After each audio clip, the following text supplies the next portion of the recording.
Ja, het is showtime. Wieters zitten weer op, jongens. Dit is Neet op Vreed. Miljoen. Het kickboxgala in Ljouwert. In Hoorn roemt zo'n evenement flink uit de hoorn.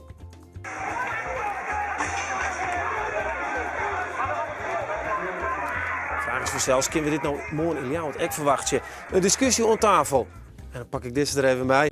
In de blue corner. Hij is 80 kilo zwier. Wie te let om het gala te keren? Burgemeester Vert Kronen. Applaus.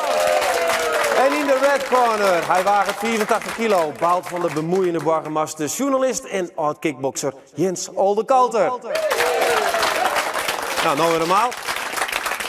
Politieman Gerrit Kermer uit Bolsward, die is hier en hij heeft skiersie nog van het geweld tegen polities. En met die deel van deze folders hoopt hij erachter te komen wat Snuntejoen zijn collega's ongevallen had in Bolsward. En man, die is de eerste aflevering van de serie Dr. Deen. Je mag je hoofd niet bewegen, oké? Ga ik dood? Laat ik het niet merken. Spannend. Nou, ik praat erover met actrice Monique van der Ven en de echte Dr. Deen van Vlieland. En we hebben sportieve minuut, rennen, chin, kanker. Burgemeester, Jeroen heeft benauwd geweest. Het gebeurt net echt. We hebben net ergens een ring dat je chin hem knokken matte. Het is gewoon even de discussie. Dus ik heb voor niks getraind vanavond. Nee, gisteren. Jij hebt een gewicht nog? Nou, ik doe mijn eigen sport. Oké. Welkom Monique van der Ven. John Deen, de echte dokter. Er komt een hele serie. Hoe deze man, Jo speel je dat. Kun je u eens even uitlezen waar deze man is? Wat is het voor type? Deze man is huisarts op Vlieland. Althans, dat was het John Deen. En ik speel nu Dr. Deen in een Nederlandse dramaserie. Waar ik een huisarts op Vlieland speel. Ja. Klopt het al hier een beetje? Want zit er raakvlakken in een vrouw die Jo speelt? Ja, dat had natuurlijk net zo goed een vrouw kunnen zijn. Het gaat om het eilandleven en hoe een dokter daar midden in de samenleving staat en alles op zijn boterham krijgt. En dat wordt prachtig verwoord. Ja. We zien dat fragment. Een jonkje die het luidt. Ja. Heet het mooi maken zoiets? Ja, het is heel herkenbaar. Ja. Okay, nou, we praten daar eens via We beginnen uit kickboksen. Dan krijg ik toch wat oors aan tafel. Het Weetse Expo is sneu het podium van een groot kickboxgala. Het evenement wie jij er in Amsterdam. Maar burgemeester Van der Laan die heeft dat verbeen omdat hij het een netwerkplak van criminelen neemt. Zonder al hier zaken van mij elkaar. Aan tafel burgemeester Vert Kronen van Ljouwert. Hij wie eist te let om het evenement te keren. En journalist en oud-kickbokser Jens Oldekalter. Ja, daar is de biografie. Ernesto Hoost, u heeft hem geschreven. Ik zal maar niet in het Fries verder gaan. Werelds beste K1-fighter. U zit dus in de wereld. U kent de mensen die daar komen. En ja, wat ik me afvraag, wat ik deze week toch wel een beetje dacht. Als ik die verhalen mag geloven, dan komen uit alle hoeken en gaten en uit de putten, de onderwereld naar Leeuwarden toe. Is dat zo? Kunnen we dat verwachten? Er komt vast wat onderwereld naar Leeuwarden toe, ja, absoluut. Ja, wat zijn het voor mensen daar? Nou ja, ik ga er niet dagelijks mee om, dus ik weet niet precies wat onderwereldmensen zijn. Maar er is vandaag weer een vrijgekomen, dus misschien komt hij morgen ook. Ja, zit hij daar? Ja, dit zou wel een mooi welkom zijn. Ja. Hij is vrij om te gaan, dus misschien is hij er morgen wel. Maar burgemeester Van der Laan noemt het niet zomaar een netwerkplek voor criminele mensen. Wat bedoelt hij daarmee, volgens u? Nou ja, er is absoluut een samenkomst van een aantal figuren die criminele antecedenten hebben op kickboxgala's. Waarschijnlijk iets meer dan bij andere sporten, of dat zijn er meer. Als je naar een hockeywedstrijd gaat, kom je minder criminelen tegen dan als je naar een kickboxwedstrijd gaat. Dat is gewoon een feit. En daar hoeven we ook niet moeilijk over te doen. Maar gaan die kickboxers of die criminelen daarvoor overlast zorgen? Nee. Niet meer dan... Ik heb toch net een paar beelden gezien in Hoorn. Als je maandag weer drugs wil dealen, dan ga je zondag niet zorgen dat je in de kijker loopt. Dus die komen daar om een kickboxwedstrijd te kijken.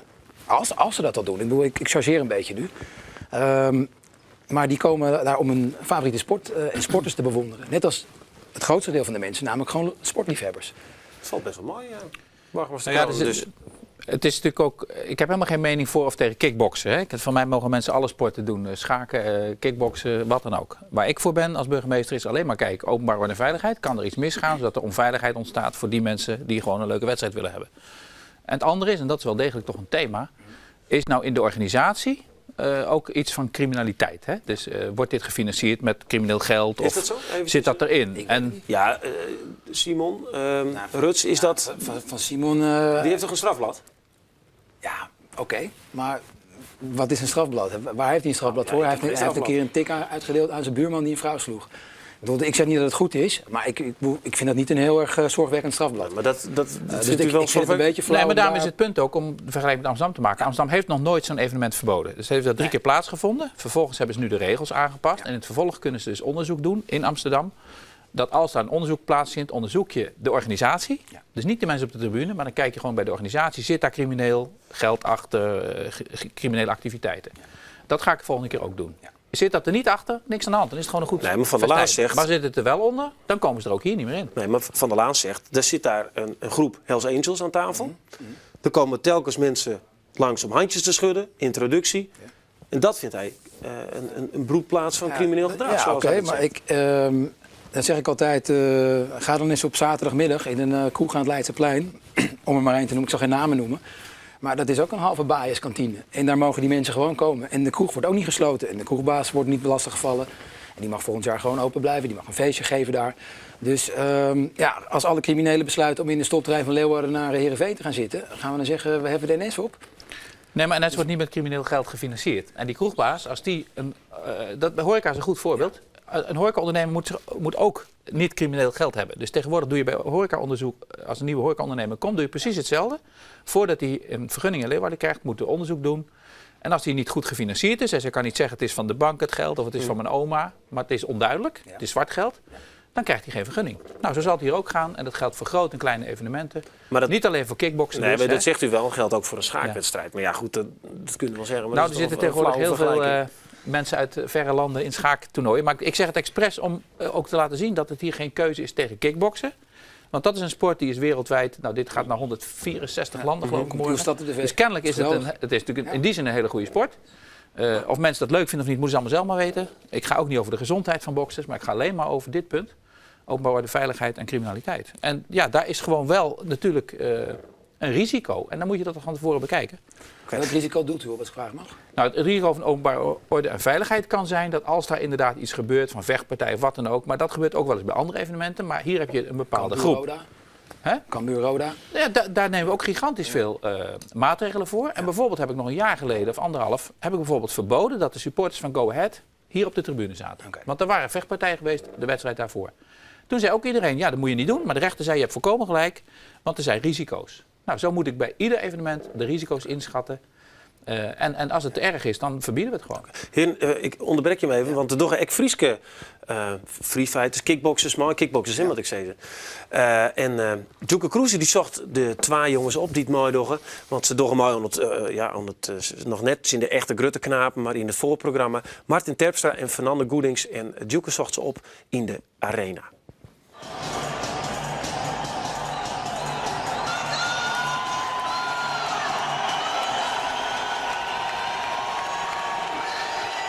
Verdedigen, slaan.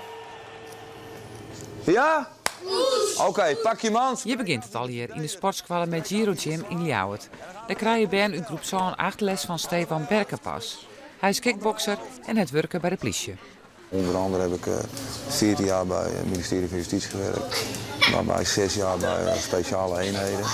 Dus dit soort dingen zijn me niet geheel onbekend, zeg maar. Nee, want ja, iedereen heeft door een crimineel verleden. Is dat ik nog ergens? Nee, ik heb een blanco strafblad. Anders kun je niet bij justitie werken. Tine, vang je hem op. Goed zo. Martin Terpstra en Fernando Goedings binnen de B-vechters van de squallen. Zij staan in het VAR-programma van It's Showtime. En dat is voor haar heel speciaal. Goed zo. Ja, ik denk dat voor elke vechter die daar vecht wel speciaal is om daar te staan. Maar voor mij zeker, omdat ik ben nog maar B-klasse, nog geen A-klasse. Dus het is voor mij heel speciaal om daar te staan, ja. Ook extra spanning neemt het met zich mee, omdat het een heel groot gala is. 1. Ja, goed zo.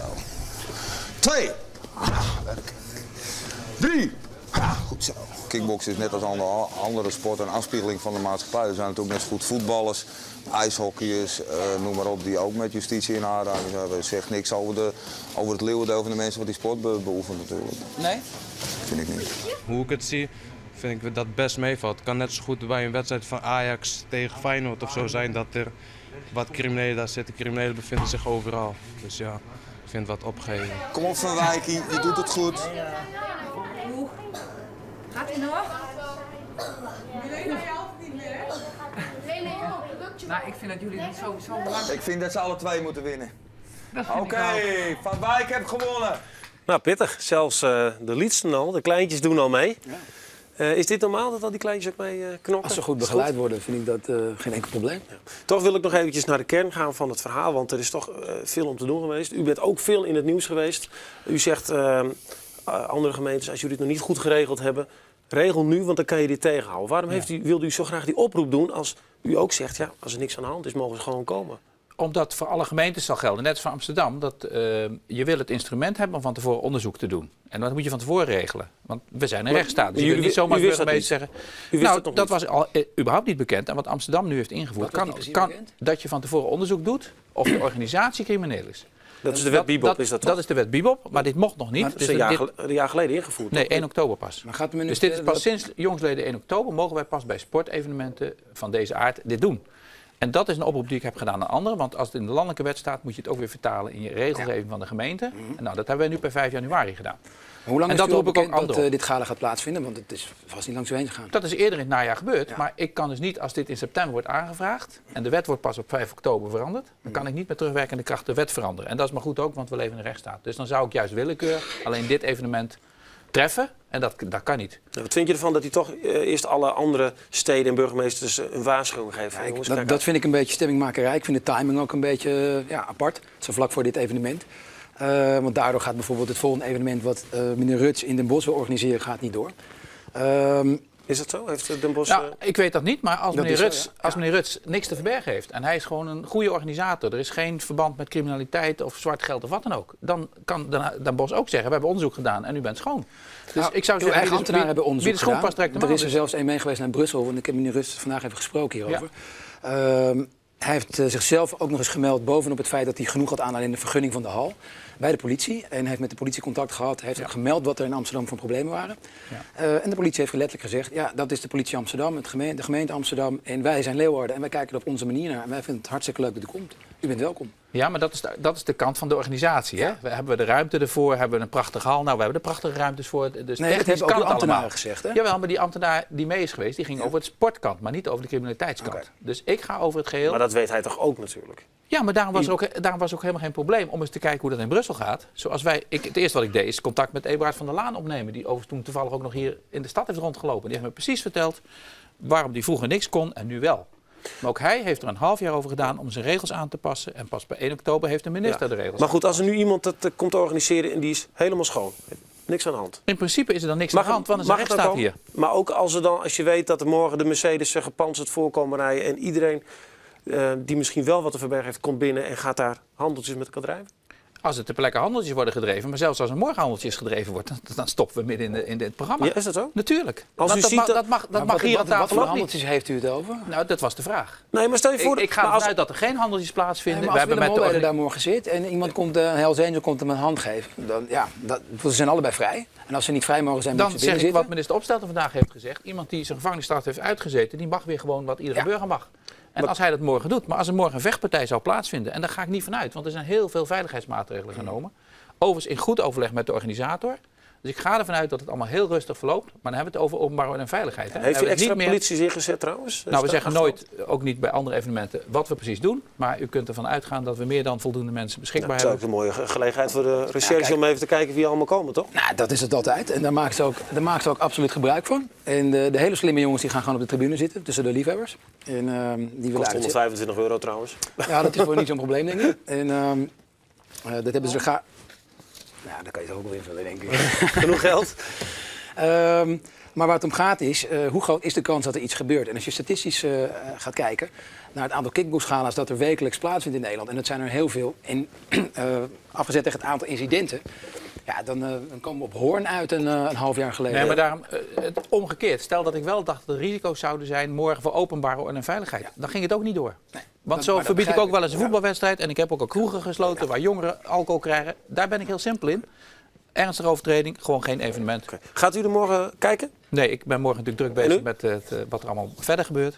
U zit achter met zo'n mobiele phone. Gaan ze knokken? Nee, dat hoeft ook niet hoor. Nee? We hebben een goede politie hier en die doet het allemaal prima. En wij zitten Ja, dat komt vast wel goed. Meneer Ruts die heeft in ieder geval zijn zaken qua veiligheid altijd op orde. Qua organisatie, hij is een professionele organisator. En ik hoop dat het morgen een heel mooi sportief toernooi wordt met goede wedstrijden en een paar knock-outs. Ja. Zelf nog even knokken misschien?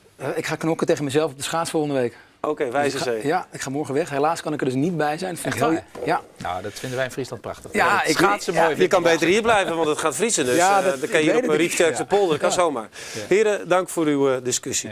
Het Alroene Weekend, we hebben nog even een uur meer geweld trouwens. Wie een dramatisch dieptepunt voor de Friese politie. Bij een explosie van geweld trekken politie in Dokkum, Kolm en Bolzert slim verwoenen. In Bolzert waren politiemeesters Skopt en Slijn doet ze bezochten een 22-jarige man op te pakken. Politieman Gerrit Skermen die hier de jong geen tjenst, maar hij heeft hem denk ik gigantisch opfretten en is het geweld sinds zijn collega's helemaal zet. En snunt jong gaat hij daarom met flyers de strijd op om tjoegen te ziekje van de mishandeling. Ja, je leest het al. Dag Skermer. Ja. Je wien dus net aan het werk, dan denk ik aan de ene kant van nou lekker, dan zit je thuis en dan heb je die spanning net. Viel jou dat extra? Nee, ik heb om het weekend dienst en het weekend dat ik werk sta ik er altijd. En in dit geval was het mijn vrije weekend, maar omdat je er zo nauw bij betrokken bent, leef je heel erg mee met je collega's. Je ziet je collega's de week daarna weer op het bureau. En als je die in de ogen ziet, dan is er wel wat gebeurd. Ja, hoe is het eigenlijk? Nou, aangedaan. Ze hebben het idee dat ze met een goede zaak bezig zijn. Het beschermen van de burgers. Het zorgen dat er gezellig gestapt kan worden, ook in Bolzwart. En dat voelt niet goed als je dan door je publiek wat je wil beschermen aangevallen wordt. Hoe praat je hem de roem aan koren, een koffie Big Nou ja, is er nog wel eens Gould of zijn? Is er nog wel eens emotioneel? Nou, dat emotioneel wel, maar huilen, dat doen we niet zo gauw. Ja, maar wat is die frustratie? Nou, je merkt het.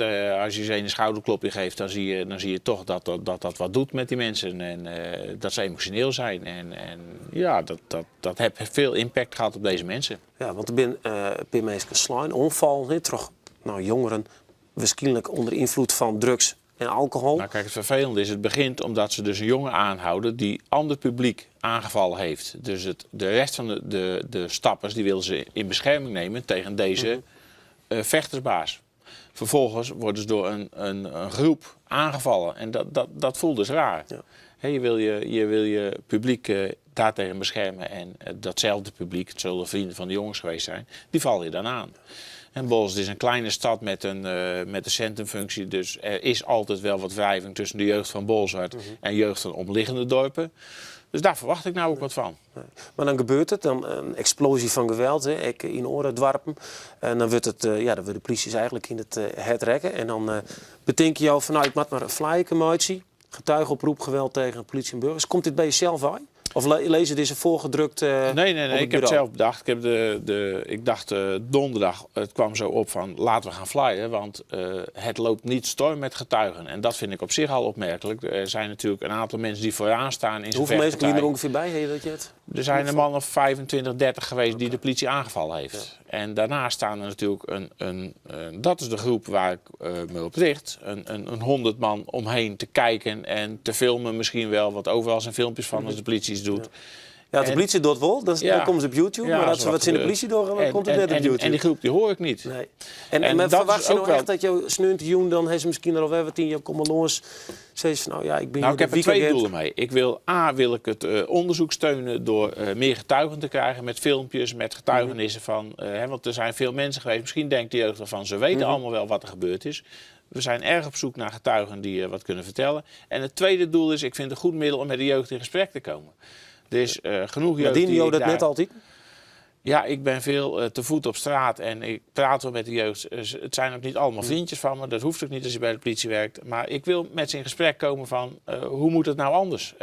Dit kan zo niet doorgaan en hoe heb je jezelf opgesteld? Ja. Ik zal even een vraag stellen aan de man achter me, Vet Kronen, korpsbeheerder. Ja, dit is denk ik voor jou heel pijnlijk. Nee, ik vind het heel fantastisch. Ik heb meteen zondag, toen dit bekend werd, gebeld met de officier van justitie en de politiechef. En we gaan hier ook hard tegenaan. Maar niet alleen hard tegenaan de getuigen zoeken. En dat is een goede lijn. Maar ik heb ook met de burgemeester nu afgesproken dat als iemand die dronken is, komt uit een kroeg.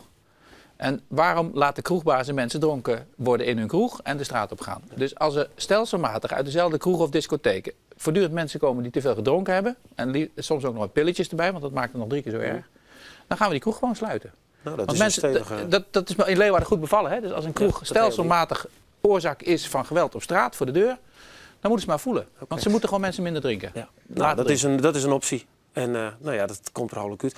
Succes, mooi, de Flyers. Ik hoop dat het een stuk veiliger wordt in Bolzert. Ik hoop het. Okay.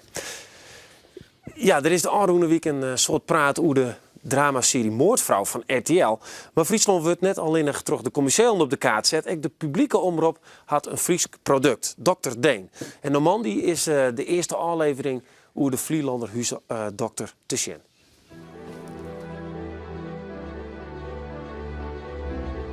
Ik ben Maria Deen. Ik heb onmiddellijk een traumahelikopter nodig.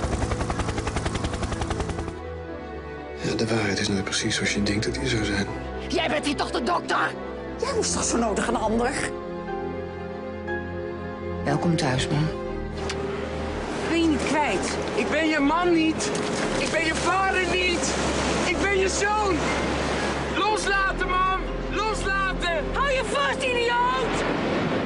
Ik haat het eiland! Lieve Maria, ik wil niet meer zonder je. Ja, John Deen, de echte dokter. Ik begin even met jou. Ken ik trouwens al in het Fries? Nou, liever Nederlands. Oké, liever Nederlands. Ik begin met u. Ja. Hoe doet ze het, uw rol? Heel goed. Ah, dat is gemeen. Ik ga wel even weg. Terug de grande dame van de Nederlandse film. Wat prachtig getroffen is in de serie, dat is natuurlijk het hele eilandleven. En hoe een dokter die in zijn eentje gaat werken daar, hoe die alle facetten van de geneeskunde moet behandelen. En de dierengeneeskunde, alles wat erbij komt. En alles wat er op medisch-sociaal gebied gebeurt, dat het door jou behandeld moet worden. En dat je daar iets mee moet doen. En daar heb je natuurlijk de hulpverlening voor nodig en een heleboel andere facetten. En een ander prachtige, wat ik prachtig vond van de serie, dat is hoe een gezin een heel onderdeel is van het eiland. Een doktersgezin onderdeel is van het eiland. De kinderen, iedereen speelt daarin mee. Worden allemaal als gelijken behandeld. Eigenlijk kent het eiland geen echte arrogantie. Iedereen is daar hetzelfde in. En hoe je als eilanddokter, behalve iedereen is je patiënt, maar het zijn ook je vrienden. En zo. En dat gebeurde het dus echt dat Monique hele... van der Ven bij jou onklopt, denk ik. U bent wel eens echt geweest met een kwaaltje of wat dan ook? John was heel lang onze huisarts op Vlieland. En hij was zo'n geweldige arts dat wij op een gegeven moment dachten, nou weet je, we sparen gewoon onze ziektes op en we gaan wel naar John. Dus dat is, ja, dat Maar waarom is hij zo'n geweldig arts? Nou, ik denk dat John zo heel goed oor heeft. En heel goed naar een patiënt kijkt. En heel groot empathisch vermogen heeft. Hij kan zich heel goed inleven in zijn patiënten en heeft geduld. Ja. Er zitten allemaal mooie... Ik heb gezien, moet trouwens eerst even zeggen... Mooie rustige tv, hè? Niet meer dat snelle tak, tak, tak. We hebben Moordvrouw ook even gehad. Dat was natuurlijk heel flitsend, heel snel. Ja. Het is vrij rustig. Een beetje het eilandleven, neem ik aan. Als we één scène eruit mogen pakken die u zelf heeft meegemaakt. Een scène in de eerste aflevering. Een jongetje valt van een paard. Hoe is dat bij u gegaan? Is dat een beetje waarheidgetrouw? Ja, er wordt heel veel paard gereden. Dus er vallen natuurlijk regelmatig kinderen van het paard af. En soms met heel ernstige ongelukken. Dat is heel herkenbaar. Alle scènes die daar gefilmd zijn en die behandeld zijn heel herkenbaar voor mij. Had u daar zelf inspraak op? Mocht u zelf bepalen welke scènes qua? Dat is eigenlijk heel leuk gegaan. Dus, langzamerhand, 8 jaar geleden zijn jullie ongeveer mee begonnen. Toen heeft Edwin gevraagd of ik mee wilde helpen schrijven. Ja, Edwin de Vries. Omdat ik natuurlijk van alle avonturen die ik beleefde, elke 14 dagen een column schreef. In het plaatselijke blad, de Vliesier, en ook het Medisch Contact. Dat is een landelijk blad. En hij heeft gevraagd of hij daarop gebaseerd een serie mocht schrijven. Of dat wij dat samen zouden gaan schrijven. Dat heb ik toen niet gewild. Althans het zelf schrijven, omdat ik graag van de verantwoordelijkheid af wilde. Ja. En heel langzaam maar zeker is dat gekristalliseerd tot deze serie. Zullen we kijken naar een fragmentje van de jongen valt van een paard? Ja. Ik ben Maria Deen, huisarts op Vlieland. Ik heb onmiddellijk een traumahelikopter nodig. Op het strand bij pal 20. 1,5 uur? Hoezo?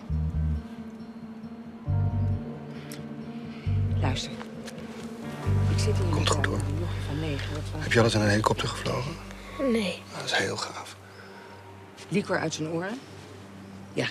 Schedelbuisfractuur, ja. En een inwendige bloeding. Nee, je hoeft je geen zorgen te maken. Komt allemaal goed. Ja. Het is een vrij heftige scène, vond ik zelf. Ja. Dus het is echt gebeurd. Hoe wie het voor jou om dat te spelen? Kun je er goed in inleven in de dokter? Dokter Deen, misschien ook nog vragen. Hoe viel je op het moment dat er dus net een helikopter komt en je stuurt maar een patiënt? Dat laatste heb ik niet begrepen. Dat wel weer een hele lange vraag, hè? Verschrikkelijk. Iets over een patiënt, ja. De frustratie die jij kennelijk heeft gehad. Van, ik moet nu medisch hulp. En dat is er niet, want dat heb je op dat eiland. Dat is natuurlijk waarom het zo'n mooie arena is om een serie in te laten afspelen. Omdat je geïsoleerd bent op een eiland en je moet gewoon altijd een oplossing hebben en bedenken. En ja, er zijn echt momenten. Nou ja, een paar weken geleden nog was ik op Vlieland en de boot ging niet. Nou, dat heb ik nog nooit meegemaakt. Er ging gewoon geen boot. Dus dan ga je ineens nadenken als er nou iets met je gebeurt. Weet je, als je nu een hart, wat dan? En ik heb zelf vorig jaar een longontsteking gehad. Moest ik ook van het eiland af. Helikopter vloog niet. Kon ik nog net met de reddingsboot mee. Maar dat komt dus voor. En dat is het uitdagende van deze serie. Dat je een oplossing moet bieden. En dat doet Maria Deen. Ja. En de sfeer van het eiland, heb ik een mooi fragment kleerst in Tjerken. Dat zou ik nog, zeg het wel even. Franciscus nam de woorden van Jezus letterlijk en gaf alles. Wil iedereen nu zijn mobiele telefoon uitzetten als de...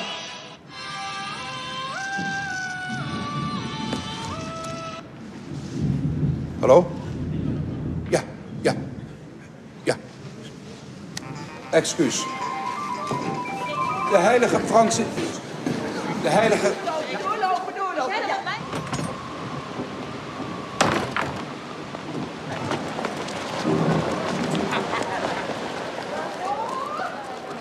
Wat gebeurt je er precies? Nou, het is een nogal stormachtige nacht geweest op Vlieland. En er zijn een paar schepen vergaan. En dus wordt iedereen gebeld om te komen jutten. En dat is natuurlijk de grootste uitdaging op Vlieland, om te gaan jutten met z'n allen.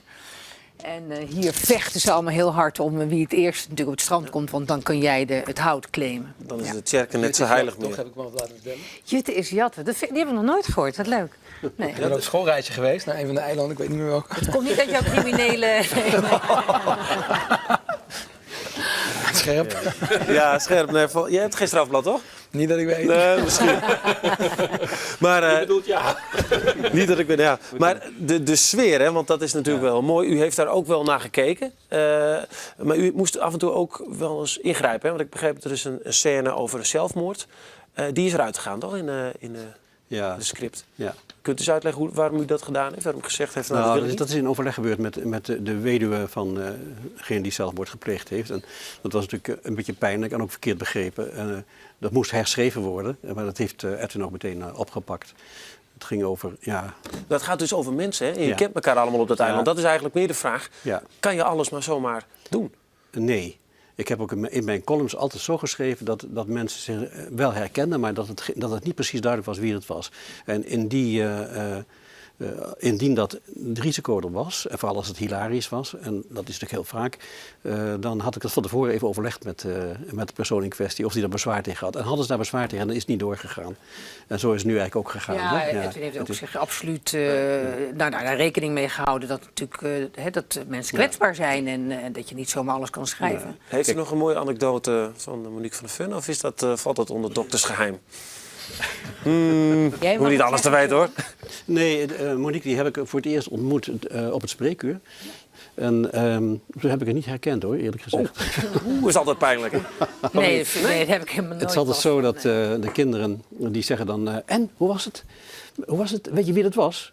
Ik zei, nou, ik zou het niet weten. En volgens mij was het mevrouw van der Ven. Maar nee, dat is Monique van der Ven. Ja. Dat zal wel, ja. Nou, tijd zit erop, helaas. Mensen, Nu al? ja, nu al. Weet je hoe lang ik hier erover heb gedaan om hier te komen? Het spijt me, ik wil nog heel graag praten. We gaan gewoon dadelijk verder. Dan doen we het wel op internet. Het is maandag te zien, hè? Maandag op Max. Maandagavond, ja. Ja, Nederland eerste 1, aflevering. Nou, 10 uur. Ja. dan krijgen we veel meer van jullie te weten. Leuk. Hartelijk dank voor die komst. We gaan naar de minuut. En dan moet ik het in het Fries doen. De minuut is dit week voor Edwin Bakker. Want hij vreeg het omtinken voor de eerste Kaldijk Fysio Run. Dan mag ik zelf ook even runnen. Nou, vertel eens even, wat is het te beleven bij hem? Wij organiseren op zaterdag 10 maart een recreatieloop over verschillende afstanden. En daarmee willen wij eigenlijk zoveel mogelijk geld ophalen. Oké, nou die minuut begint op als je kan nog even erop praten. Ja, dat is mooi. Vertel eens even, want dit heeft hem ooit met kanker, hè? Je wil Ja. hield op heli voor Ja. chinkanker, vakkanker. Ja, wij zijn een team wat meedoet aan een Europa Run. Dat is een hele grote estafetteloop van Parijs naar Rotterdam. En dat geld wat daarmee ingezameld wordt, dat gaat naar de Stichting Europa Run. En die zetten zich in om het leven van mensen met kanker om dat te veraangenamen. Dus niet voor onderzoek, maar puur de palliatieve zorg. Nou, en als team zijn, dan proberen wij dus op verschillende manieren geld te vergaren. Nou, dat kan door sponsoren te werven, maar ook door zulke soort evenementen te organiseren. Want je moet het draven, hè? Ja. En je hebben nog wat mensen knedig die draven vallen. Ja, we willen dus natuurlijk zoveel mogelijk mensen. En er is een 1 en een 2 kilometer kidsrun. Dus de kinderen kunnen ook gewoon komen lopen.